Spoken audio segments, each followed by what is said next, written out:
Madness Project Nexus is a brutal, bloody mess of a beat-em-up based on the classic Newgrounds cartoon created by Matt Jolly Crinkles. Kickstarted back in 2014 and developed as a direct sequel to the Flash game of the same name, Madness Project Nexus is a love letter to all things Madness and Newgrounds, and an experience all fans of the series can enjoy. Whether they joined the fandom 20 years ago with the release of the first episode, or if they joined a week ago because Tricky was in the funny Beep Boop game. Taking place in the post-apocalyptic hellscape known as Nevada, you must give it everything you've got to survive. Everything in this game is out to get you, including the pause menu. Your only hope for survival is to become as brutal and merciless as the world itself, as you carve your way through 2 unique campaigns while battling against hordes of cannibalistic bandits, zombies, heavily armed gangs, insane cultists, vampires, unspeakable horrors, and clowns. You're dead!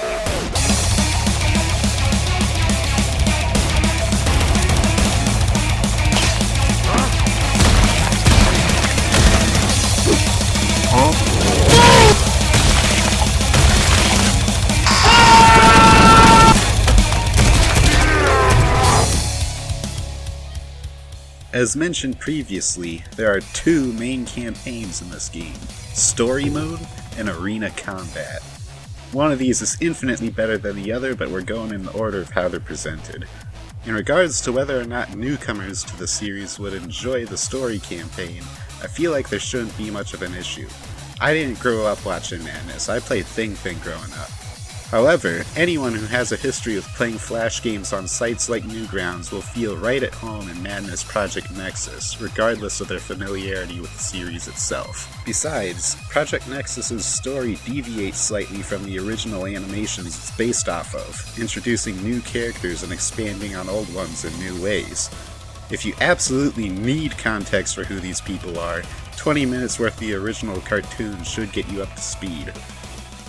In Project Nexus, you play as our protagonist, the one, the only, Hank Motherfucker Wimbledon, a heartless killing machine on a mission to destroy Project Nexus, a science experiment gone wrong within the massive science tower of Nexus City, spurred on by the evil whims of God Emperor Director Phobos. Taking him there are his 2 expendable partners, Sanford and Deimos, a demolitions expert and a tactician respectively. After a detour gone wrong, Oh my god! What happened? Hank clears a path alone for the others to march through and enter into the city. After meeting the locals and getting their help to take down the massive wall bordering it, Get the fuck off my point! Get your ass out of this motherfucking the team splits up once more to take down key infrastructure points throughout the city in order to gain access to the science tower in the center. As these 2 teams begin disassembling the entire city, they will slowly uncover the true purpose of Project Nexus, how the city collapsed when the project failed, and what has been unleashed because of it. Missions are relatively short and sweet, featuring a few short puzzles to break up the waves of bandits and clones trying to kill you. Some puzzles can only be solved with certain characters thanks to their expertise or special abilities. Speaking of which, each character has their own strengths and starting loadout that is upgraded as you progress. Sanford is stronger than his partner and is able to wield larger weapons one-handed, allowing him to dual-wield sledgehammers and shotguns. Deimos, meanwhile, is a little weaker, but centered more around ranged combat and smaller weapons. He starts off with flashbangs to disorient enemies, allowing for quick finishers. Hank is the most proficient killing machine of the group, wielding immense strength, insane reflexes, and pinpoint precision. As the others get stronger, he actually gets the least amount of buffs, but still manages to be the best character to play as. Though even with all of his skills, he still pales in comparison to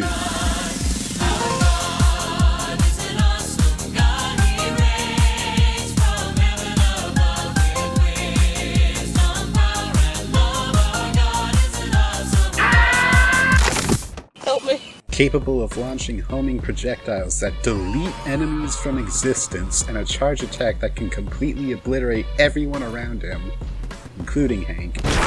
Jeebus is easily one of my favorite characters to play. You may have noticed that a good chunk of these missions are played by 2 people, and that's because the story campaign features 4-player local co-op. Unfortunately for me, after an hour trying to force my brother at gunpoint to play with me through Steam's Remote Play Together feature, and not being able to get him to connect at all, I had to play through the whole campaign solo. All AI companions in this game are artificially inept smooth brains with suicidal tendencies. They never swap out weapons on their own. They constantly run into traps or off of cliffs while trying to chase down enemies, and multiple puzzles require people to stand in specific places or hit buttons at specific times, which the AI refuses to cooperate with.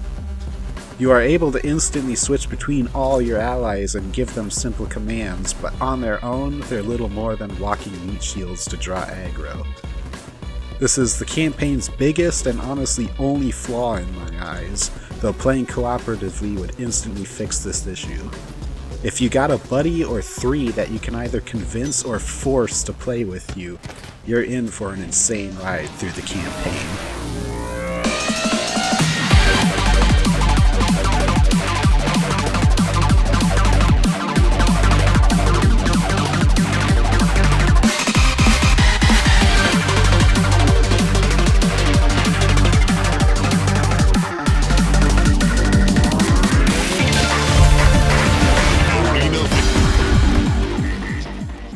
This is where the game really shines. Arena Combat Mode is a separate prequel campaign taking place before the fall of Nevada, starring you! Picked up off the side of the street and having no memory of where you are, a doctor known as To Be Damned hires you to assemble your own mercenary headquarters, to violently tear through the city and expand your operations in order to enmesh the Mandatus. Your character is highly customizable and can be created using a small selection of origins that will determine your starting armor, special abilities, and what skill trees you'll be weak in, and which ones you'll excel in. Speaking of, there are 4 main skills you can upgrade by gathering experience related to those skills: melee, unarmed, range, and acrobatics. Unarmed determines the strength of your punches and kicks, and the upgrades for this skill tree allow you to stun enemies easier for finishers, destroy their attack bar to make ranged combat easier, or even block melee weapons at max level. Masters of melee combat are able to dual wield practically anything and zip across the battlefield to slice and dice without stopping. At max level, they can even block bullets.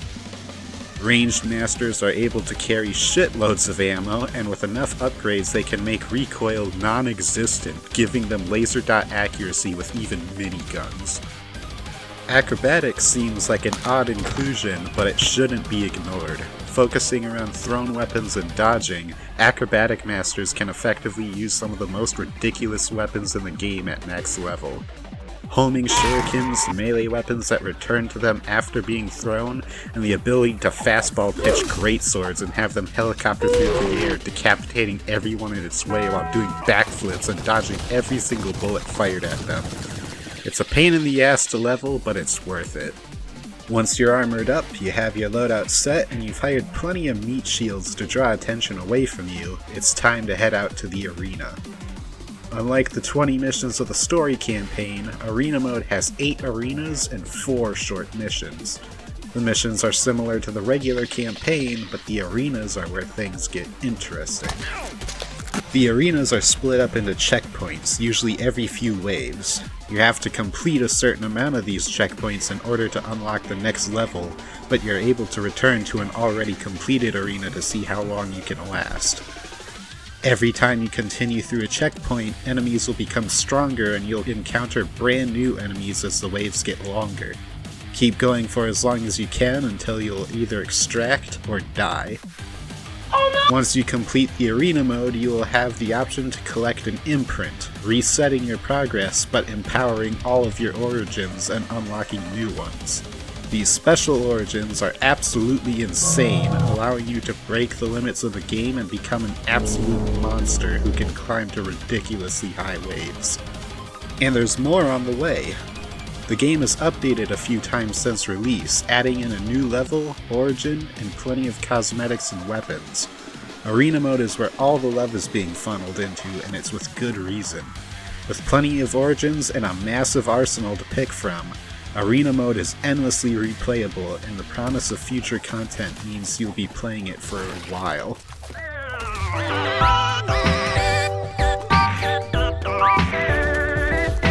One last game mode of note is the Playground, a large empty room with various consoles that allow you to spawn in whatever you want. It's a pretty mindless game mode that gets old pretty quickly. Change characters, spawn whatever weapons you want, and go apeshit. Recreate Incident 1000A, spawn in 100 grunts and break the game. It's pretty much as fun as Gary's Mod Sandbox. If you can find endless entertainment spawning in 30 ragdolls and blowing them up, then great. If not, this mode will get boring fast. It would also be stupid of me if I didn't mention the greatest feature this game has. The Ragdoll button. At any point in the game, pushing K will cause you to go limp and hit the floor. As far as I can tell, there's no actual practical use to this feature, and it only exists for comedic purposes. Find a big-ass set of stairs or a cliff and watch as Hank's skull shatters against every single step on the way down. I warned you about those stairs, bro. Madness Project Nexus is great beat-em-up action and perfect for fans of the Madness series.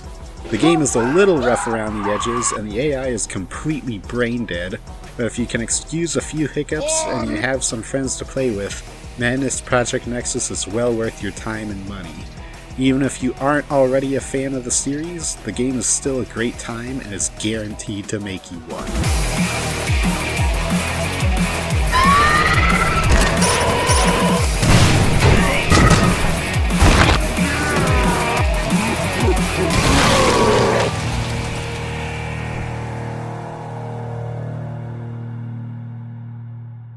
Thank you guys for watching. Hope you enjoyed my first review. Never actually made anything like this before or written a script before, so sorry if it's a bit rough around the edges. Leave your harsh biting criticism down in the comment section below, and while you're down there, let me know if you'd like to see more reviews like this one. This was originally planned to be my 500 subscribers special, but I think I took a little too long for this one. Seriously, where the fuck did you all come from? Expect my video on the disquieted one to come out soon. I already have lots of stuff planned for that upload. I'm also sorry to say that the disquieted video might actually be the last Madness upload for a while. After beating the game multiple times and sinking in over 60 hours into it, I'm starting to get a little bit burned out. Leave a like, hit subscribe, all that good stuff down below the video, and share it with your friends. I've already had an insane amount of growth in only a few months, and at this rate we might hit 1,000 subscribers before spring. You guys have been amazing, and I can't wait to see your guys' reaction to what I have in store. Hope to see you all soon.